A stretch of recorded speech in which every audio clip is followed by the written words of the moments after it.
ఎడతెరిపి లేకుండా కురుస్తున్న వర్షాలతో చిన్నపిల్లలు సీజనల్ వ్యాధులకు గురికాకుండా జాగ్రత్తలు తీసుకోవాలని ప్రముఖ పిల్లల వైద్య నిపుణులు సత్యంబాబు సూచించారు.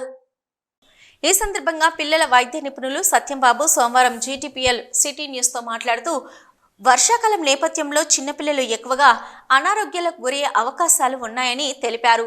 వర్షాకాలంలో దోమల బెడద ఎక్కువగా ఉంటుందని, దోమల బారి నుంచి కాపాడుకోవడానికి ఇంట్లోని పరిసరాలను పరిశుభ్రంగా ఉంచుకోవాలన్నారు. పగటిపూట దోమల కాటు వలన డెంగ్యూ జ్వరం, మలేరియా జ్వరాలు వస్తాయని తెలిపారు. వర్షాల కారణంగా నీరు కూడా చేంజ్ అవుతుందని, పిల్లలు పెద్దలు కాచి వడబోసిన నీటిని సేవించాలన్నారు. మారిన వాతావరణ మార్పులతో పిల్లల్లో వాంతులు, విరోచనాలు, జ్వరాలకు గురి కావడం జరుగుతుందని తెలిపారు.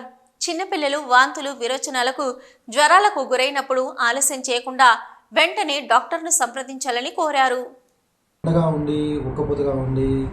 చికాగా ఉండేది. ఇప్పుడు వర్షం పడితే చాలా మందికి ఒక ఉపశమనం దొరుకుతుంది. ఏమని వర్షాలు పడ్డాయి, వాతావరణం చల్లబడుతుందని. కానీ దీంతో పాటుగా ఈ వర్షాకాలంలో చాలా డిసడ్వాంటేజ్గా కూడా ఉంటాయి. ఎందుకంటే తేమ శాతం పెరుగుతుంది, వాతావరణంలో గాలిలో ఉన్న తేమ పెరుగుతుంది. ఇవి సూక్ష్మక్రిములు పెరగడానికి ప్లస్ అంటువ్యాధులు అంటుకోవడానికి చాలా అనువైన వాతావరణం ఇది.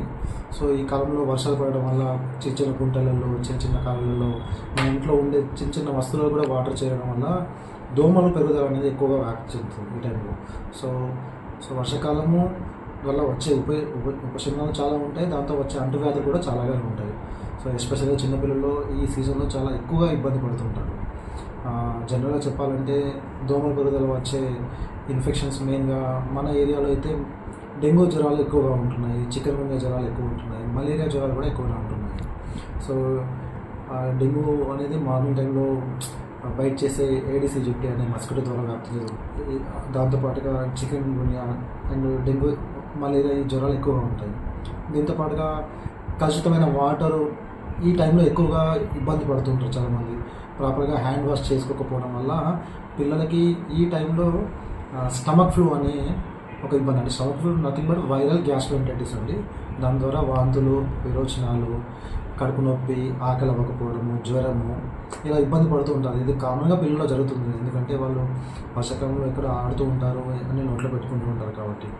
సో ఖచ్చితంగా వాళ్ళకి ప్రాపర్గా హ్యాండ్ వాష్ చేయించడము, ప్లస్ ఫుడ్ కూడా ఎప్పటికప్పుడు వేడిగా చేసి వాళ్ళకి అందించడము, అవుట్ సైడ్ ఫుడ్ ఈ టైంలో చాలా మట్టుకు అవాయిడ్ చేయడము, అండ్ ఖచ్చితమైన పానీయాలు తాగడము అవాయిడ్ చేస్తే బెటర్. మెయిన్గా వాటర్ అయితే కాచి బాగా అవి చల్లారిన తర్వాత మళ్ళీ తాగిస్తే దానివల్ల ఎంతో కొంత ఈ స్టమక్ ఫ్లూ నుంచి తగ్గించుకునే ఛాన్స్ ఉంటుంది. స్టమక్ ఫ్లూతో పాటుగా వాటర్ ద్వారా వచ్చే మెయిన్ ఇన్ఫెక్షన్స్ ఏంటంటే ఒకటి కలరా కూడా ఎక్కువగా ఉంటుంది. ఇప్పుడు కలరా అంటే కొంచెం అందరికీ అవేర్నెస్ ఉంది కాబట్టి దాని మీద కొంచెం కంట్రోల్ అయితే ఉంది.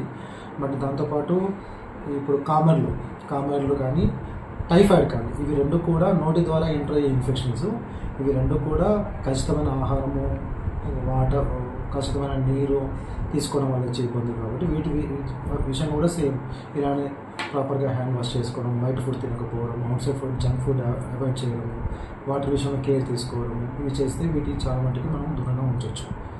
సో ఇలాంటి ఇబ్బందులు వచ్చినప్పుడు ఇంట్లో రెమెడీస్ చేసుకుంటూ కూడా కొంచెం జాగ్రత్త పాటిస్తూ కూడా తొందరగా డాక్టర్ గారిని కలిసి దానికి సంబంధించిన సూచనలు, సలహాలు తీసుకొని వైద్యం అందించుకోవాలని మనవి. ఎందుకంటే అందరికీ ఏవి విషయాలు సీరియస్ కావు, కానీ కొన్ని విషయాల్లో కొంచెం జాగ్రత్తగా ఉండడం బెటరు.